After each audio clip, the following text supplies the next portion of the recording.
Hi everyone, welcome to the Witching Week. Today is episode number 63, and in today's episode we are going to be talking about things like Starlink and building on the moon. We're going to be talking about upcoming Imbolc and ancient earth clothing, to just name but a few things. So grab a cup of tea, I've got mine ready. It's really cold today, so get comfy. Might be hot where you are, but still get comfy and we'll jump right in.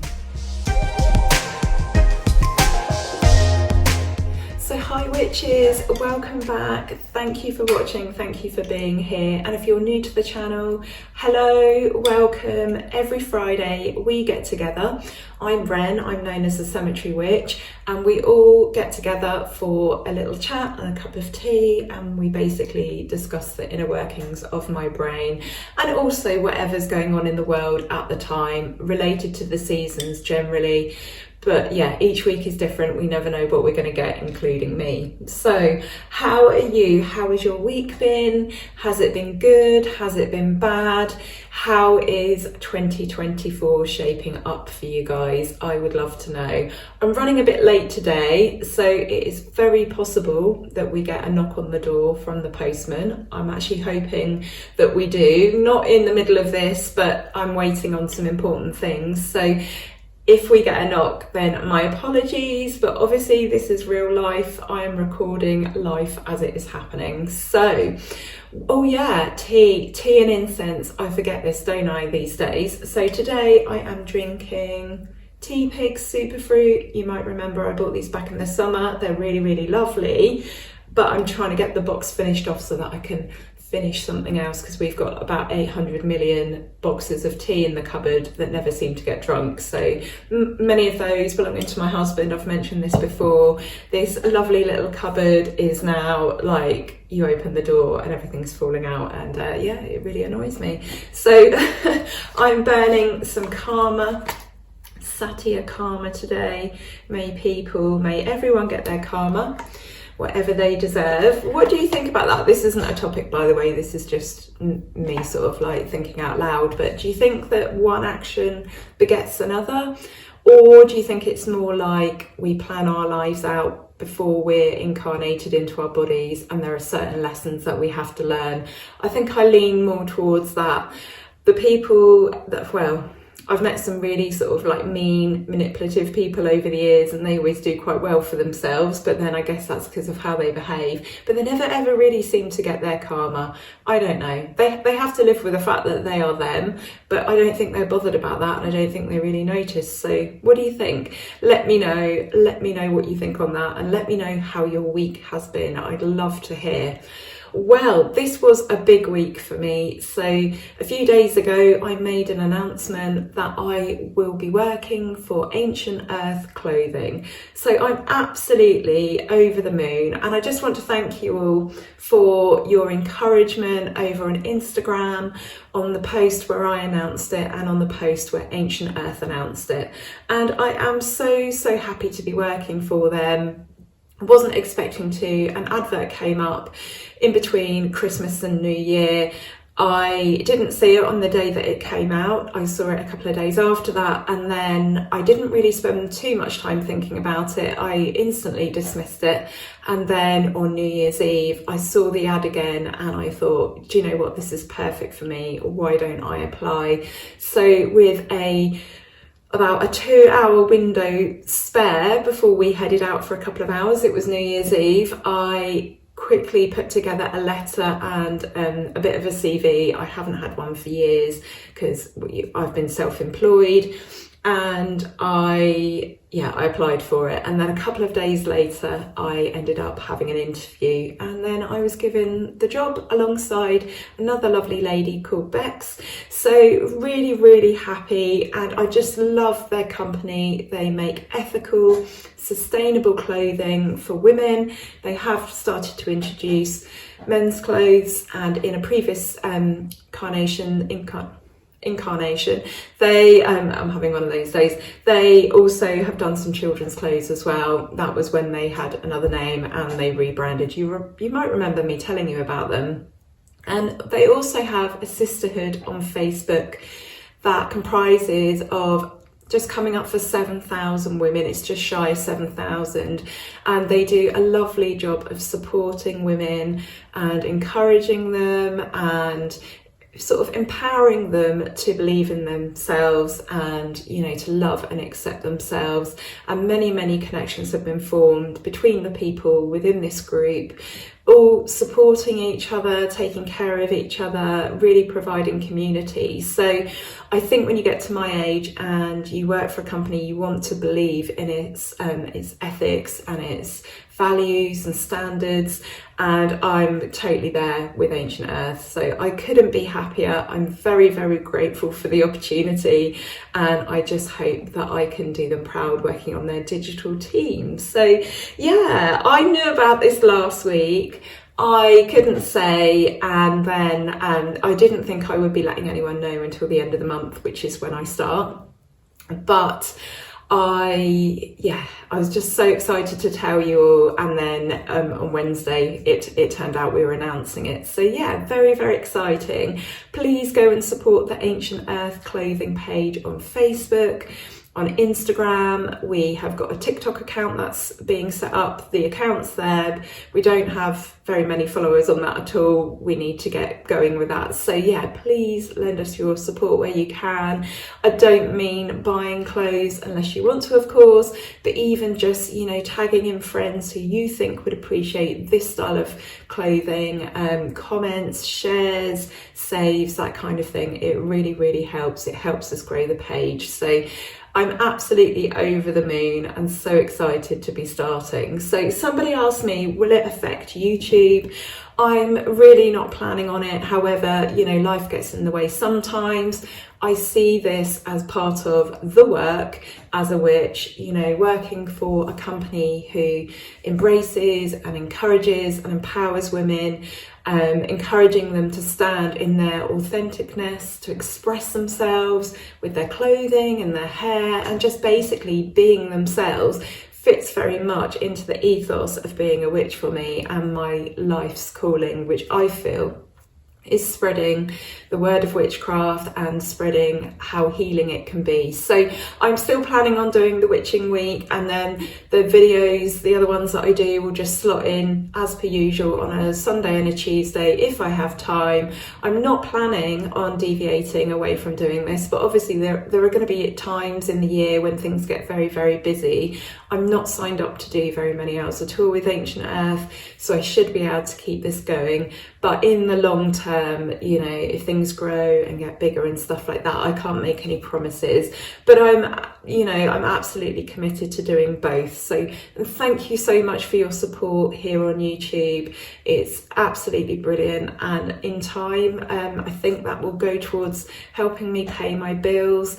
And it's all just a part of me being supported and therefore being able to support other people in the witchcraft community. It's all a big network, isn't it? I feel like there's a little bit of divine timing in all of this, and I feel like someone is watching over me a little bit. I have my suggestions, my ideas, and yeah, so fantastic start to the year for me, and I really hope that you guys are having a similar experience. It does seem that everyone had a really terrible 2023. We're all glad to leave it behind, I think, and so I'm hoping that this really good start to my year is an indication that it's going to be the same for everyone else as well. So I saw Starlink for the first time on Wednesday night.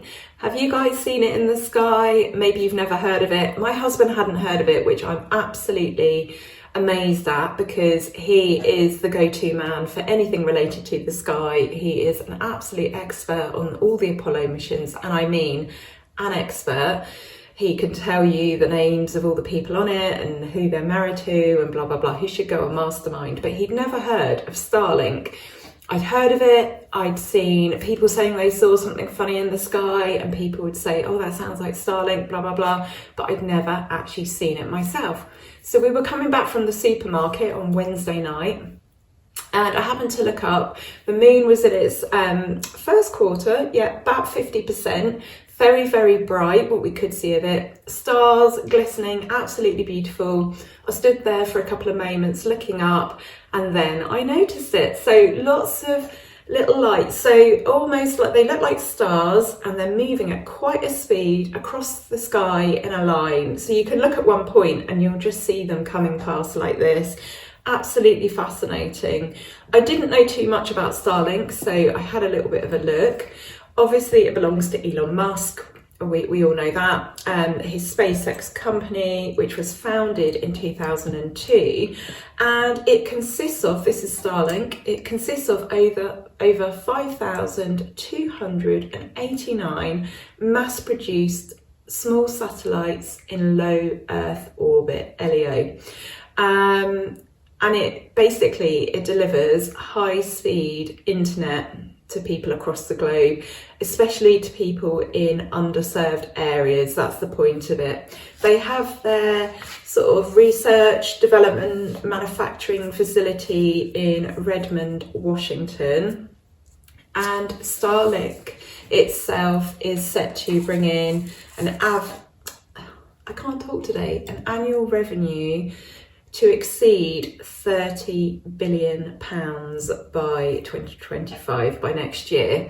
So I was absolutely in awe. It's very, very interesting, but it does raise a few questions for me. I don't know how I feel about it. For me, beyond our Earth, well, the Earth is sacred, but beyond our Earth, the sky, the moon, the planets, things like that, it's all very, very sacred to me. And so to see this structure in the sky, okay, it just looked like moving stars, but it just, yeah, I just find it, one, incredible, and two, it just feels a bit wrong. Astronomers have voiced their concern. They are worried about ground-based astronomy, and they're also worried about the amount of junk, the congestion in the orbital environment. This is like a lot of equipment up in the sky. So SpaceX have attempted to reduce the brightness of it. I can't say that it was particularly bright. It did just look like stars, but then when you noticed it, you could see those moving. They have attempted to turn that down. I suppose it would be better if we couldn't see it at all, but I don't know how I feel about that either. I had a look online to actually see what this internet was all about. I just find this fascinating, and it's about £450 to buy the equipment that you need for your internet, about £450, or you can rent it for £10 a month. And then the internet itself is about £75 a month, which does seem like a lot of money, but it's supposed to be pretty reliable and high speed. So I looked at the install instructions, and they were 1, plug it in, 2, point at the sky. And I laughed when I saw that, and then I realised that actually, no, that is their instructions. They're deadly serious. You have to have access to the sky that's not occluded by anything, and then that's all you need. So you plug it in, you point at the sky, you're set up for this internet access. So very, very clever. It does get me asking lots of questions. Should we keep progressing even if it means that we are doing things like this? Because just because we want to do something or we need something, those aren't necessarily reasons, are they, to do something, especially on a scale like this. So what do you think? Have you seen Starlink? Did it impress you? Did that have an influence on how you feel about this? Maybe you've got Starlink internet. Let me know if you have. I'd really, really like to know a little bit more about it and about how you guys feel about it. I haven't worked out yet whether I think this is a real benefit to us or not. I mean, of course, there are areas in the world that haven't got internet that would vastly benefit from this. So I'm thinking of like in a medical setting and stuff like that. And obviously I don't want the human race to stop progressing. I absolutely want that. I am pro-human, and I think it's fantastic when we can find ways of doing things. But I do think about the effect on the environment, on the planet, and on the skies. And it got me thinking about a video that I posted in the week on Instagram about the moon, and somebody put a lovely video. I don't want to detract from this, but I want to ask your audience a question. What do people think about building on the moon? And again, it's a very, very similar subject, isn't it? NASA are planning to to build houses on the moon by 2040, apparently. They're going to use 3D printers and concrete that they've made from materials that have come from the moon. And this is more than 50 years after Neil Armstrong walked on the moon as part of Apollo 11. What do you think? Obviously, as witches, we believe the moon, like the sun, to be sacred. I don't know how I feel, well, I do know how I feel about looking up at the moon and being able to spot, I mean, they'd have to be massive structures, wouldn't they, to be able to see them, but I don't feel good about that at all. I don't feel good about that at all. But then I also think that if we are going to become a type 3 civilization, so I'm thinking of the Kardashev scale here, where we are able to harness the energy that's out there in the universe, and I mean all of it, so you use from galaxies, stars, all sorts of structures out in the cosmos. I feel like this is part of that exploration which is going to lead us to that. Now, obviously the Kardashev scale is just a concept, it's not an actual thing, but according to the scale, we are a type 1 civilization at the moment. So at the moment we are, you know, we've got forms of energy, but we're very much limited to this planet and what we can achieve. The aim is to be able to harness the energy from the rest of the universe and the cosmos. So I guess building on the moon, Starlink, things like that, they're all part of that progression towards type 3. But we've made a real mess of this planet, haven't we? We've made a real mess of this planet, and therefore I feel like we will make a mess on the moon as well, and I'm not down with that.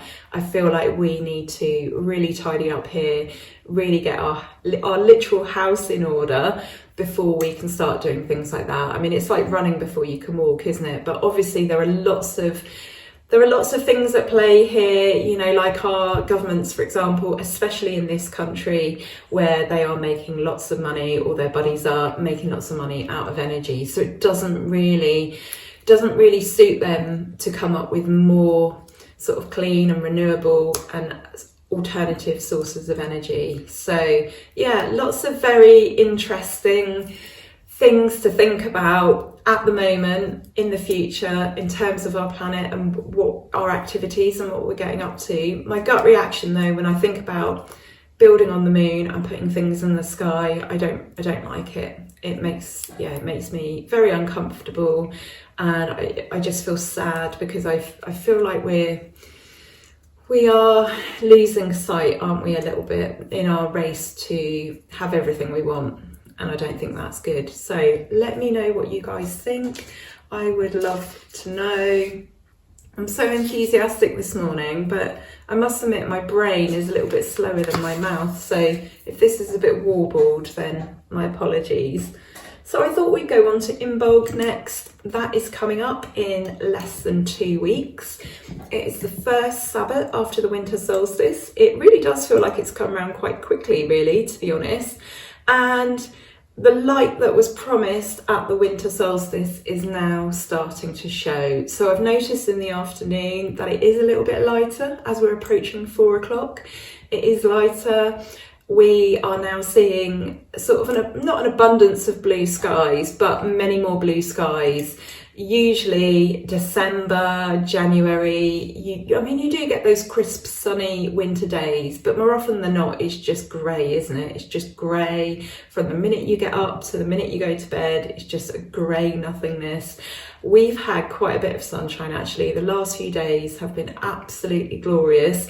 That has been because it's been super clear, no cloud, which means it's been about -5 at night. I mean, it's absolutely freezing in here.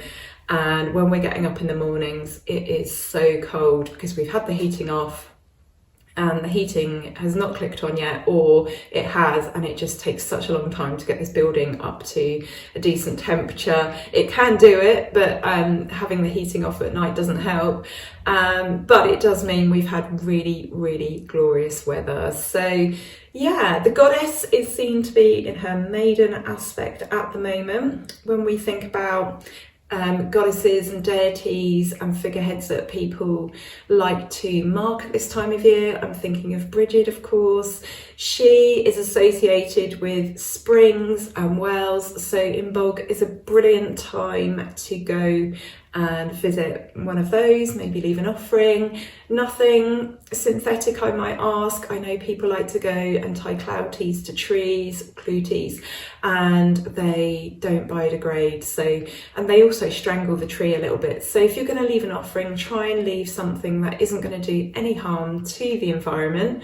So birdseed, for example, is a good idea. I've even seen people say that we shouldn't do that though, because it disrupts the natural habitat of things, but I don't know. I think the birds would probably benefit from a little bit of seed at this time of year, or you could do some sort of act of service. You could tidy up something, put some litter in a bin, something like that. Weather divination is very, very popular at this time of year. We spoke about this last year. We spoke about the Kaliak and Groundhog Day. So it's said that on Imbolc, the Kaliak, who is the divine Celtic sort of hag or goddess, she's very much associated with the winter. She goes out on February the 1st to collect her firewood. So there's like two variations on this story. One is what she actually wants. So if she wants winter to go on longer, then she will collect lots of firewood. So if the day is glorious, that means that she wants to collect an abundance of firewood and stretch that winter out for as long as possible. Other variations of the story just say that if the weather is good, then she goes out and she collects a lot of firewood, which means the winter is going to go on for a long time. If the weather is the opposite, and it's bad, I mean, you don't really get bad weather, but if the weather's bad, then she doesn't want the winter to go on for very long and it will be over soon. So she only collects a small amount of firewood because she wants to get back in, you know, wherever it is she dwells. And the other version is just that simply that the weather is bad. If the weather is bad, then yeah, she's unable to collect very much. And there are similar sort of weather divination stories elsewhere. For example, North America, we have Groundhog Day on the 2nd of February. And again, it's a similar story. If the groundhog comes out of his burrow and sees his shadow because the weather is brilliant, then that means that the winter is going to stretch on. But if he, you know, either doesn't come out of his burrow or he comes out and he can't see his shadow, it means that the weather is poor, and it means that means that winter's in its intensity and it's going to be done and dusted soon, and the winter will soon be over. So maybe you've got another variation of this story. Maybe you do some weather divination on Imbolc. Tell me all about it. I'd love to hear. So I'm just thinking like what we'll be doing this year to celebrate. I know it's on a Thursday this year. We do have one sacred well nearby that I can think of. There's another one as well that I've been looking for and I can't precisely find it. I know the area where it's at. It was called I think it was Our Good Lady's Well, and now it's a little housing development called Ladywell. So it's on there somewhere. I've had a bit of a poke about, but it's like a small run of houses, and you know, people are looking at you as if say like, what are you doing? So, but there is another one in the opposite direction, which is just a few miles away. That's called Ashwell. So I might go and visit there, I think. I'm definitely going to be doing a bit more spring cleaning, a bit of sorting stuff out. Now I'm working for Ancient Earth. I think I need to sort my wardrobe out because it's absolutely busting at the seams and I can't get to anything. And there will be bits and bobs that I'll need to put in and out. So I'll probably do that. I am going to probably magically cleanse and consecrate some of my magical tools. It seems like a good time to do that. And I'm going to try and get out for a little bit of a walk as well. I am trying to increase my activity without overdoing it. And I'm also trying to lose some weight. Not in New Year's resolution as such, and not New Year, New Me, but just, you know, for my health and well-being. And I have managed to lose 0.5 stone. So I need to try and keep that up. And also it's just good, isn't it, to sort of like get out there and blow away the cobwebs, especially after winter. Other things that you can do, you could make a corn dolly or a Bridget's cross. Obviously decorating the Imbolc altar. You could have a bonfire. Obviously this festival is all about the sort of the spark of divination, isn't it? For me, it's like the spark of inspiration, the spark of life, the spark of joy, just all of those special things as we start to kind of come back to life after hibernation mode of the winter. I think it's a really good time to make plans for the next turn of the wheel. So some people will make resolutions at the turn of the calendar wheel, some people will make them in Imbolc, some people will make them at Ostara, spring equinox. I think it's a lovely time, this window from winter solstice through to spring equinox, where it's very, very personal, isn't it? And it's different for each person. I really, really like that. I think that's lovely, and I love how we all fall into our own rhythm within that. So just to finish, before we do some cards, I wanted to read a little blessing from this book, Anam Cara by John O'Donoghue, because I was flicking through this book last night and I thought it was really, really beautiful. So it's called A Blessing for the Senses. Okay. May your body be blessed. May you realise that your body is a faithful and beautiful friend of your soul. And may you be peaceful and joyful and recognise that your senses are sacred thresholds. May you realise that holiness is mindful, gazing, feeling, hearing and touching. May your senses gather you and bring you home. May your senses always enable you to celebrate the universe and the mystery and possibilities in your presence here. May the Eros of the earth bless you. Isn't that lovely? I thought that was just so, so sweet. And that is from Anam Cara, Spiritual Wisdom from the Celtic World. It's one of the presents I got for Christmas, and I am going to be doing a Your Book Haul video that's going to come up very, very soon, so watch out for that. Okay, time for some cards now. How are you all doing? Are you all hanging in here with me? Thank you, thanks for putting up with me. You all need a pat on the back for that.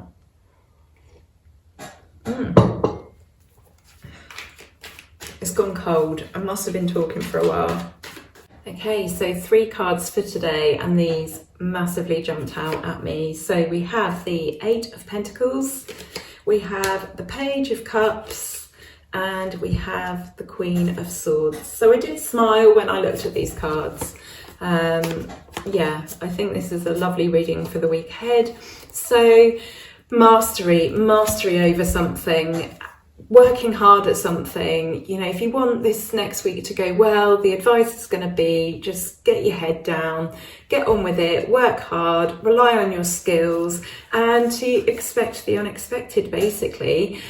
There is also the message to keep your head, have a plan, work hard, stick at something, expect the unexpected, but keep a cool head and use your powers of logic and reasoning and intelligence. I think it's very easy sometimes to get swept up in the excitement of things. That's whether things are going well or going wrong, whether things are kind of fairly calm or fairly chaotic. It's very easy to get very, very absorbed in stuff. It is if you're me, and it can be difficult sometimes to take a step back from things and to just, think clearly. So letting the emotions take over. Try not to do that this week. Be ready for some unexpected things.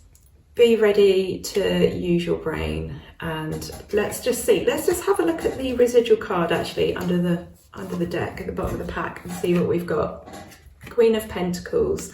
So yeah, all about nurturing and providing for others and being there and just being a sort of a homebody and a homemaker and providing. I mean, you'll be able to do all that if you put all these other things into practice. So yeah, rely on your skills, rely on the things that you're an expert at, rely on hard work, but expect the unexpected and be prepared to just be logical, sensible, plan, be structured, just be a little bit intelligent about how you go about things.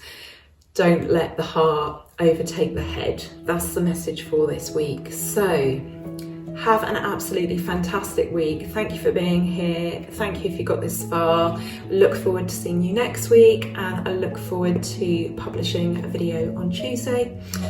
Take care. Lots of love. Bye.